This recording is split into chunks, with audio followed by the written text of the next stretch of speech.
It's our day 6. So finally, day 6 na tayo ngayon. Um, Time check, it's already 12:22 a.m. Yes, it's midnight. May tinapos kasi akong trabaho kanina. So, and then, gustong-gusto ko talaga na makumpleto talaga yung aking mga exercise. Kaya, ang ginawa ko is, kahit na gabi na, exercise pa rin ako para, tupad ko talaga yung aking 30 days challenge. So, workout challenge. So, tingnan niyo ang aking day 6. Today is our day 6.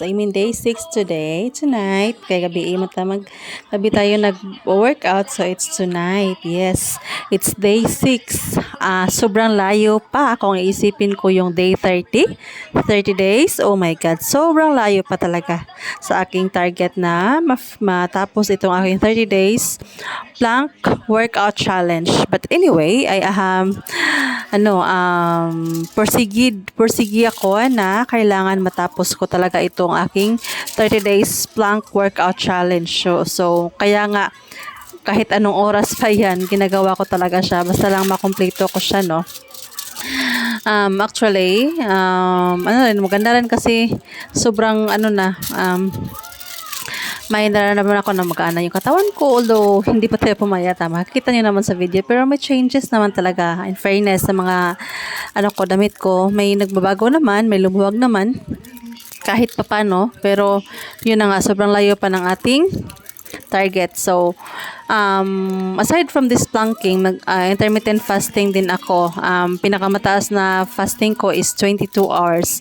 But sad to say, hindi ko talaga yung low carb, na hindi talaga ako kaya ng high carbs, kasi yun na nga, talagang natitempt pa rin ako na kumain ng mga high carbs. But binawi ko siya sa aking mga workout. Kaya nga yung workout ko mas dinagdagan ko pa siya. Tatlong klase na yung workout ko. May aerobics for belly, tapos may din yung para sa abs by Miss Amy Wong, and then ito yung plank.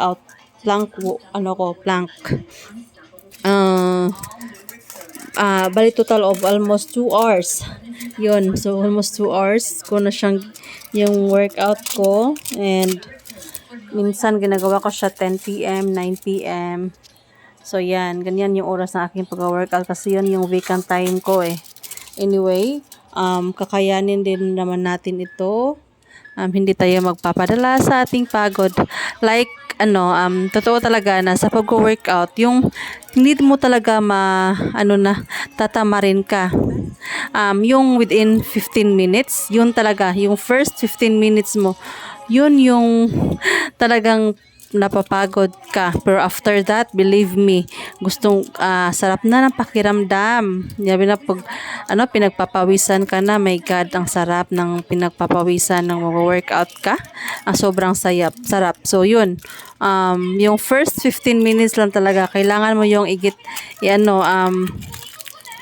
kailangan mo yung harapin yung first 15 minutes sa pag-workout, kasi doon yung isip mo, yung katawan mo, pagod, pero kailangan magibabaw pa rin yung isip mo na gusto mo talaga makapag-workout, diba?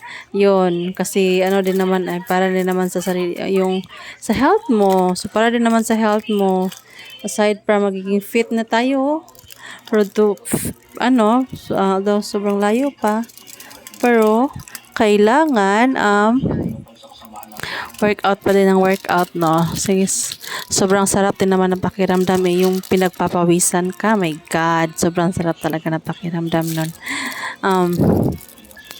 Yun na nga, itong workout na yan. So, yun yung workout natin, no? Every night, itong aking 30 days prank workout challenge. So,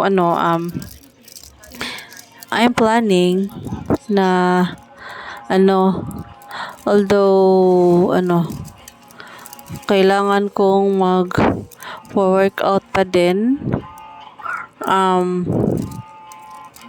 kailangan kong mag-workout every day. Sana nga sana nga matapos ko talaga ito kasi alam ko sobrang layo pa talaga, super layo pa sa aking 30 days. And aside from that, gusto ko kasi kapag natapos ko na to is naman ako, challenge na naman ako sa aking self ng ibang workout.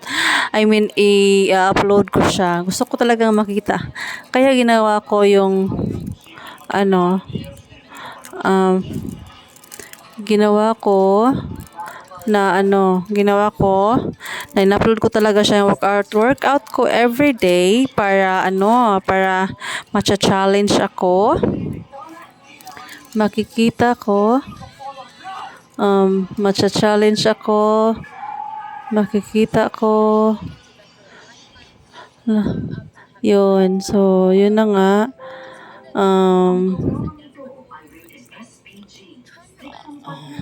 Kuha lagi to no, nakuha lang ito si Negs, namatay. Yun. So, ang nakakapagod talagang mag-voice over. Sa totoo lang. Kung pwede lang sana. Hindi na ako mag-voice over. Kaya lang kinaka-copyright ni YouTube. Ni YouTube yung aking mga video na naririnig yung boses ni Miss Amy Wong. Kaya kailangan nating mag-voice over. My God. Marami kong orders na gagawin tonight. So, yun. Yan yung day 6 workout natin.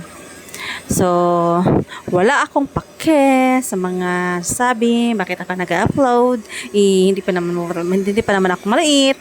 Yun na nga, di ba? It's my way of motivating myself to pursue this goal. So, kailangan talagang mag-workout, kailangan i-upload para ma-inspire ako. Sometimes, may mga times na nakapagod ako. Gusto kong hindi muna mag-workout, but then when I saw my other yung mga resulta nila sa kanilang mga workout, so ayun, inspire ako. Yun, bigla akong nakapag-workout. Kasi, nakaka-inspire yung mga result nila. Sana rin, time will come, I will get there. Diba? So, it's all about courage. It's all about yung natin, kung gusto